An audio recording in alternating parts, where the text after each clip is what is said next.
Hey guys, Scott here from the Mental Metal channel and mentalmetaldetecting.com. I am in my garage tonight. There is a cricket or a series of crickets in my garage, and I don't know how they're getting in, but they are super loud and you're probably going to hear them. So I apologize up front. We also have Rocky in the house, and we're trying not to let Rocky bump the camera, but I think he's chilling out over there by the weight set, so he shouldn't be any problem at all tonight. Hey, so we're doing a video on displays and cases and all kinds of stuff. Different ways to present your relics, your finds. It was out of a request from my Patreon group. I put a poll over there a few weeks ago about some new ideas and getting people's thoughts on what they think we need to do for the channel or something different. We've been doing some different stuff over here. We've been doing some comparison as far as cleaning coins and different ways to clean coins and so forth. But this is the second video based on that poll, and it was people wanted to know how other people are displaying their finds. What are the different ways people are doing it? And so I thought I would do a video on some of some of my more favorite relic cases that I have here, different ways to display things. I'll go through some of these with you and just show you how I do some of this stuff and where I found some of these items to use for my display. And I'm also going to showcase some of the other folks that have sent in photos. I had a couple people from my Patreon group share some photos with me on their displays, and there's some pretty good ones in there. So this video is going to be all about displays, cases, how to display your finds and so forth. So it should be a pretty cool video. I haven't done one of these, and so this will be interesting and be neat to showcase some of this stuff for you.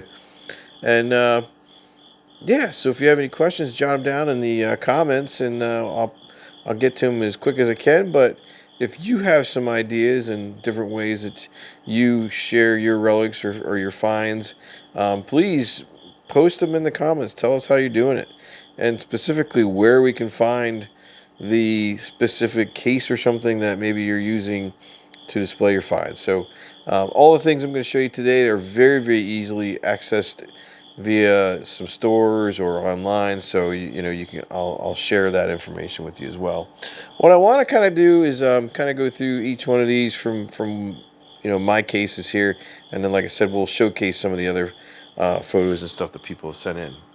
So right off the bat, I am, if you haven't joined my channel or you haven't been a member of my channel, I am a huge fan of Civil War relics. Love finding Civil War items and relics.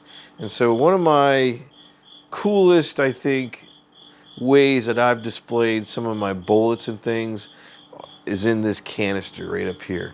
Now, I found this canister at like Hobby Lobby, I think it was, and it was not very much to buy. It's just plastic, it's not glass, but it's got a cool little lid here that you pop open.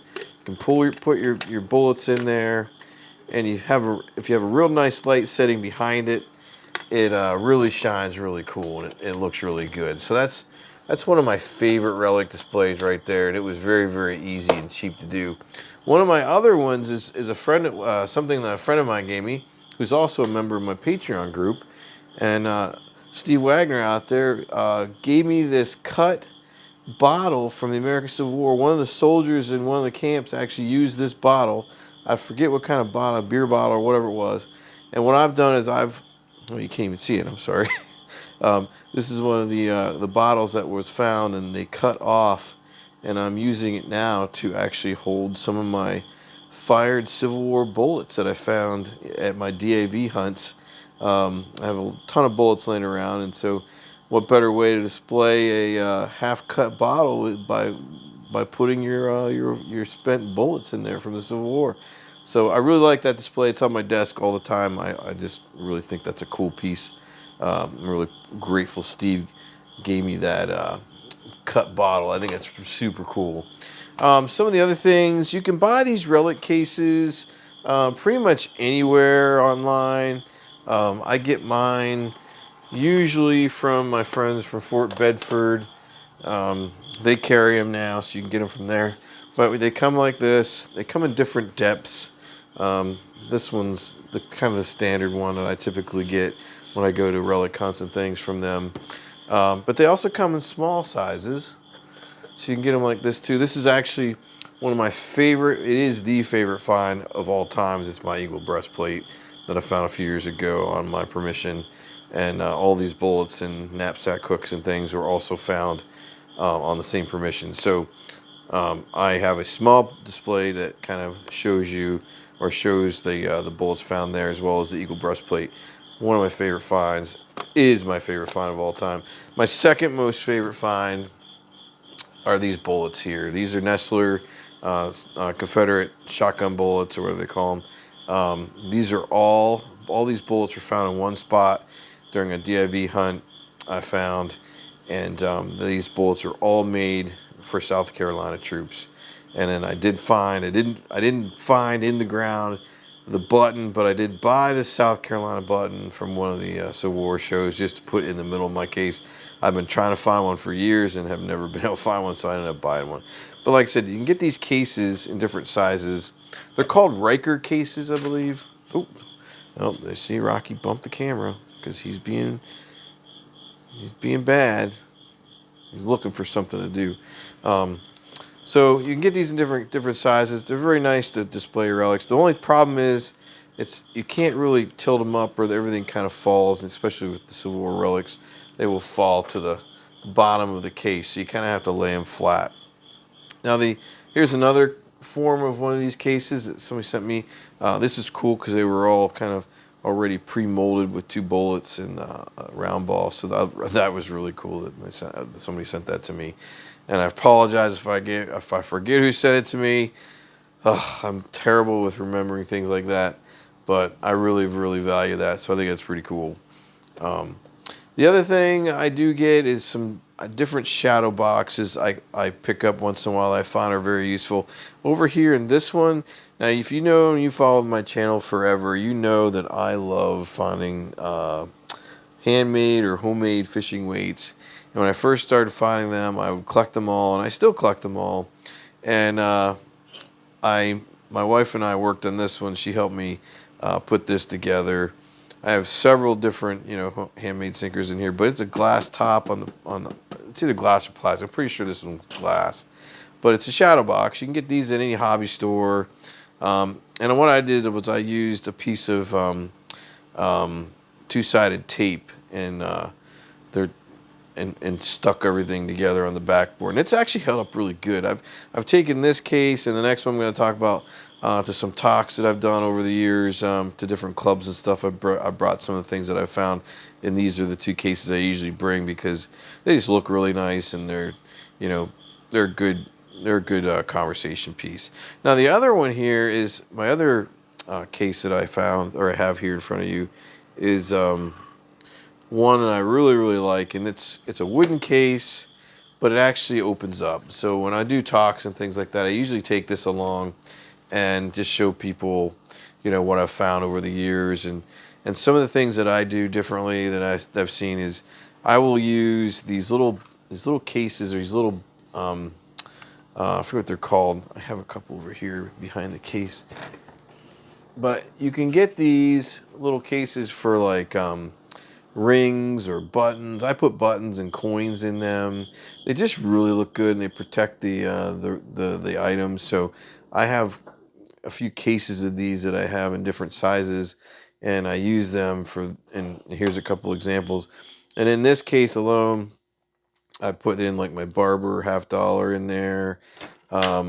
I've put things like my really old lock that I found years ago. I keep it in here. Here's another one I found in one of the coal mines that I used to dig back in the day. I got another Eagle breastplate in here that I found in the water hunting, and this super cool. Look at that skeleton key. That is amazing. I found that in the water too. So just a lot of cool things I've found over the years. I usually leave in this case because I like to have a conversation piece about it. I've got some lead soldiers in here that are Velcroed down to the case itself. Most of these are Velcroed down. They don't move. Some of them are in there I just put in there, but I got a lot of really old coins in here. My favorite coins are in here. my cut silver coins in there, 3-cent piece, my only uh, what do you call it, the Trime is in there. Just some really cool stuff in here. My reals are in there. Some really nice buttons. But I love putting it in that case. And I think I got this at Hobby Lobby too, or something similar. But I like it because the case goes down, it locks down. So it just looks really cool. And all the Velcro things are in there. I can actually tilt it up on its end, and it looks really cool on a shelf. Um, some of the other things that I'll typically do is, well, for my silver coins that I don't really put on display, I bought a little like organizational case for it. Just a little plastic cover case. And I put all my silver in there depending on what I'm finding. I got war nickels in here. I got half dollars. I got dimes. I got quarters. More dimes. I mean, so I put everything in there based on my silver that I don't put on display. So I just keep that. That's basically for storage most of the time. Um, so the other things that I have that I'll show in photos here is I have on my one wall in my office, on my office that I used to put everything. I put a hook on the wall, and I actually hooked up what I found during a Civil War hunt during one of my DIV hunts, and it's called a chase chain, and it would have been used on a wagon. Could have been used to pull a cannon or something, or it could have been used to pull something else, but more than likely it was probably from the Civil War era. And I cleaned it up and actually put a hook on the wall and actually hung it from the hook. And it looks really cool in there. The other thing that I do enjoy are these little trays, like, I forget what they're called. They're like, I want to say they're like some sort of like, well, I'm just showing you a picture of it now. But we found these at antique stops, where we go antiquing once in a while. My wife and I drags me along, and I started thinking of new ways to display my relics. And I found these trays, and gosh, the name of them is slipping my head. But I've used those to display a lot of my relics and I've hung it on my wall and put a lot of my relics and coins and stuff in that, and it looks really super cool when you have it on the wall and people are, coming through and they're looking at it. It's pretty neat. So I do things like that. You can find those trays at, if you look out for them, you can find them, and sometimes you can get them pretty cheap. I think I paid $20 for a couple of them that I have. I have 2 or 3 of them that I have that I put stuff in, but you can find them. Sometimes they're pretty expensive though, depending on the condition they're in. But that's how I like to display some of my stuff, depending on the size of the insert or whatever that's in there. It may only hold one item, but some of them are pretty big, and you can put a couple items in them. One of the other things I like to do, and you've probably seen this before, you can buy these little little stands you can put your relics in, or your cases in, like this. And so if you wanted to kind of display it like that, you can do it that way. I've done that before on some of these cases I have. Like I said, the problem was when you're doing Civil War stuff, eventually, if it's not tight against the case itself, it'll all kind of fall to the bottom. So, when I display my Eagle breastplate and stuff, I look in there once in a while, and I'll see the bullets have kind of fallen to the bottom of the case. So I usually just leave it flat, laying out on a flat surface. But you can get these different sizes for different different case sizes and so forth. And they work pretty good. So there you go. So here's another item that I have. I've been really looking forward to putting on display at some point. It is a old saw from a lumber time period when they did a lot of lumbering in the coal mine area that I was hunting, and I found the saw blade, and I preserved it, but I just have not hung it up yet. I plan on hanging it up over an archway or something like that, overlooking, my relic room or something when I make one finally for the first time. But I'm getting ready to move, so I won't have a chance to put this up until I get to my new location in North Carolina. But anyway, I just want to show that it's one of my coolest finds ever, and it turned out really nice too when I preserved it. So there you go. Now what we'll do is we'll kind of go through some of the other displays that people have sent in and showed me, and we'll give them full credit. for who they are and what they sent in. So let's take a look at those.